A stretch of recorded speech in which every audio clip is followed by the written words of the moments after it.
وہ آدمی جس میں تنہائی میں اللہ کا ذکر کیا، اللہ کو یاد کرنے بیٹھ گیا، کوئی دیکھنے والا نہیں تھا، وہ تنہا تھا، حجرے میں تھا، اپنے بند کمرے میں تھا، اپنے رب کو یاد کیا، اللہ کی یاد کرتے کرتے اس کی آنکھوں سے آنسو ٹپکنے لگے، اس کی آنکھیں آنسوؤں کا خراج دینے لگی۔ تو میرے اور آپ کے آقا و مولا نے فرمایا کہ یہ آنسو اتنے قیمتی ہیں، ان آنسوؤں کے بدلے میں قیامت کے دن اسے عرش الہی کا سایہ نصیب ہوگا، عرش الہی کا سایہ اسے نصیب ہوگا ان آنسوؤں کے بدلے میں۔ رومی علیہ رحمہ فرماتے ہیں جہاں پانی گرتا ہے وہاں سبزہ اگتا ہے، جہاں آنسو گرتے ہیں وہاں رحمت اترتی ہے۔ تو اس لیے جو اللہ کی یاد میں رونے کا لطف ہے اور اللہ کی یاد میں آنسو بہانے کا اجر اور صلہ رکھا گیا ہے، یہ گناہوں کو دھو ڈالتا ہے، یہ اندر کی صفائی اور ستھرائی کا سبب اور ذریعہ ہے۔ میرے اور آپ کے آقا و مولا نے فرمایا راتوں کی تنہائیوں میں اٹھ کے قرآن پڑھا کرو اور قرآن پڑھتے ہوئے رویا کرو۔ پھر فرمایا فَإِلَّمْ تَبْكُوا فَتَبَاكُوا، اگر رونا نہ آئے تو رونے کی کوشش کیا کرو۔ حضرت داتا گنج بخش علی حجویری سے ایک مرید نے کہا حضرت اگر رونے کی کوشش کریں پھر بھی رونا نہ آئے، فرمایا پھر اپنے مقدر پہ رویا کرو، تم اتنے سنگ دل ہو گئے ہو کہ تمہاری آنکھیں آنسوں کا خراج نہیں دیتی۔ جو رونا نہیں جانتا وہ اللہ کی رحمتوں کو اور اللہ کی کرم نوازیوں کو کیسے سمیٹ پائے گا؟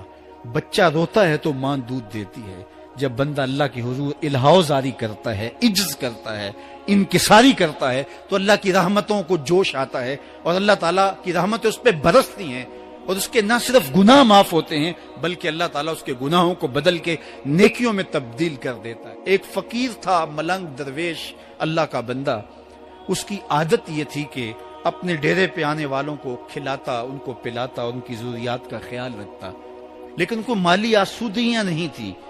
ہوتا یہ تھا کہ بعض اوقات لوگ آتے تو ادھار لے کر کے وہ لوگوں کو کھلا دیتا۔ خیر چونکہ فقیر کا مزاج یہ ہوتا ہے کہ لوگ آئیں اس کے ڈیرے سے کھائیں، بابا بلے شاہ نے بھی کہا تھا نا، اٹ کھڑک کے دکڑ بجے تتا ہووے چلا، آن فقیر کھا کھا جاون راضی ہووے بلا۔ یہ فقیروں کا مزاج ہے، تو جو بھی آتا اس کے ڈیرے سے کھاتا اور وہ ادھار اٹھا اٹھا کے لوگوں کی ضروریات کو پورا کرتے رہتے۔ وقت آخر آ گیا، جن لوگوں نے ادھار دیا تھا وہ سارے تقاضا کرنے آ گئے۔ اب بابا جی کو کیا فکر لاحق ہے کہ یہ میرے مہمان اور میں ان کو کچھ پیش کرنے کی صلاحیت نہیں رکھتا۔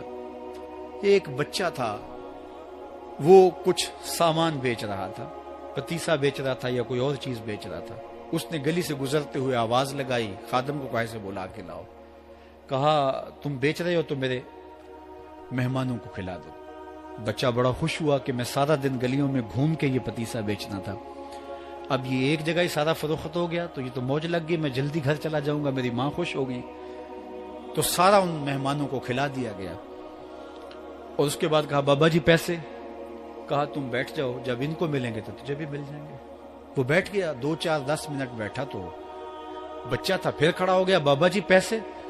کہا جب ان کو ملیں گے تو تجھے بھی مل جائیں گے۔ پھر آدھا گھنٹہ گزرا تو پھر اس نے کہا بابا جی پیسے؟ میری ماں میرا انتظار کر رہی ہے، ہمارے گھر کا چولہا اسی سے جلتا ہے، میں یہ پیسے لے کر جاؤں گا اور میری ماں کوئی ہنڈیا خریدے گی اور ہم شام کا گھر کا کوئی سلسلہ کریں گے۔ کہا بیٹا جب ان کو ملے گا تو تجھے بھی مل جائے گا۔ بچے نے رونا شروع کر دیا، یتیم بچہ تھا، اس کا سارا آسرا یہی تھا، اس نے رونا شروع کر دیا۔ جب بچہ رویا اللہ کی رحمت کو جوش آیا۔ کوئی مرید نذرانہ لے کے ان بزرگوں کے پاس آ گیا اور اشرفیوں کی بھری ہوئی تھیلی پیش کی۔ وہ اتنے پیسے تھے کہ اس بچے کو بھی دیے، جتنے لوگ آئے تھے سب کا قرض چکایا، کہا جاؤ گھروں کو۔ تو سب نے کہا بابا جی ہم صبح سے بیٹھے ہوئے تھے تو یہ نذرانہ دینے والا صبح سے نہیں آیا، تو اب کیسے آ گیا؟ کہا صبح سے تمہارے اندر کوئی رونے والا نہیں تھا، ایک رونے والا آیا تو باقیوں کا بھی کام بن گیا۔ بعض اوقات کسی ایک شخص کی وجہ سے باقیوں کی خطائیں بھی معاف ہوتی ہیں۔ آج ہم اجتماعی طور پہ تا حد نظر اندر باہر اوپر نیچے اتنے لوگوں کے ہجوم میں اللہ کی بارگاہ سے یہ توقع رکھتے ہیں کہ مالک کتنے ہجوم میں کوئی ایک تو ہوگا جو تیرا لاڈلا ہوگا، کوئی ایک تو ہوگا جو تیرا بہت قریبی ہوگا، کوئی ایک تو ہوگا جس پہ تیری رحمتیں برسیں گی۔ تو مالک اس کے صدقے سے ہماری خطائیں بھی معاف کر دے، ہمارے گناہ بھی معاف کر دے۔ کوئی ایک رونے والی آنکھ مل گئی، تو باقیوں کا بھی کام بن جائے گا. اٹھ فریدا ستیا تے میلا ویکھن جا, وت کوئی بخشیا مل جاوے تے تو ہی بخشیا جا. میرے مالک ہم سب کی خطائیں معاف کر دے, ہم سب سے درگزر فرما, اور ہم سب کے باطن کو ستھرائیاں دے دے, ہمارے اندر کو پاکیزگیاں دے دے. بہت وقت میں نے اور آپ نے صاحب گزار لیا, تیزی کے ساتھ زندگی بیت رہی ہے. میں اگر اپنے آپ کو دیکھوں تو میری زندگی کتنی بہاریں کاٹ چکی ہے. اگر آپ اپنے آپ کو دیکھیں, کوئی 60 سال, کوئی 20 سال, کوئی 25 سال, زندگی تیزی کے ساتھ گزر رہی ہے. بندہ جب سوچتا ہے کہ میں 40 سال کا ہو گیا ہوں تو آگے میری زندگی کے اگر 30 سال بھی ہیں تو 30 سال تو کافی ہیں, لیکن وہ پیچھے اگر پلٹ کے دیکھے تو 40 سال یوں گزر گئے جس طرح چٹکی بجائی جاتی ہے. جب چٹکی بجانے کے وقت میں 40 سال گزر گئے محسوس ہوتے ہیں, تو جو باقی 30 سال اگر ہوئے بھی, وہ تو گمان ہے میرا, وہ تو گمان ہے آپ کا, ہمیں تو ایک سانس کا بھی نہیں پتا.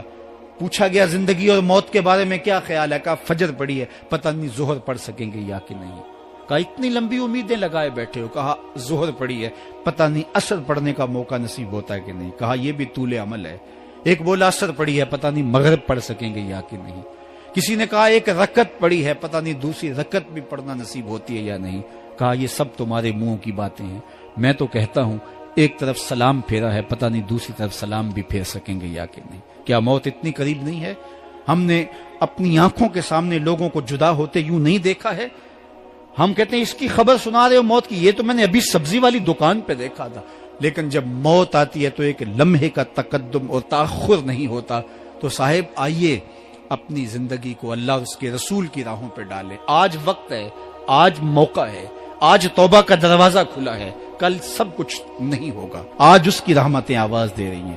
آج وقت ہے, وقت پر کافی ہے ایک قطرہ بھی آب خوش ہنگام کا. جل گیا جب کھیت برسا می تو پھر کس کام کا. اب آئیے سنیے, اس کائنات کے اندر ہمیں وہ خواتین ملیں گی جو پردے کے پیچھے تھی, لیکن پردے کے سامنے ماں نہیں آئی, عبد القادر جیلانی آئے. ماں پردے کے پیچھے تھی, پردے کے سامنے فرید الدین گنج شکر آئے. ماں پردے کے پیچھے تھی, مہر و ماں نے بھی آنچل نہیں دیکھا, لیکن پردے کے سامنے کربلا میں حسین ابن علی آئے. تو یہ پردے کے سامنے آئے, وہ پردے کے پیچھے تھی. تو جب مائیں پردے کے پیچھے ہوں تو پھر بیٹے جو ہیں وہ پردے کے سامنے آ کے وہ نقش ثبت کرتے ہیں کہ جو لوگوں کے زندگی کے نقوش کو جو ہے وہ اجال دیتے ہیں اور تقدیر بدل دیتے ہیں. تو اس لیے ماؤں کی ذمہ داریاں گھر سنبھالنا ہے.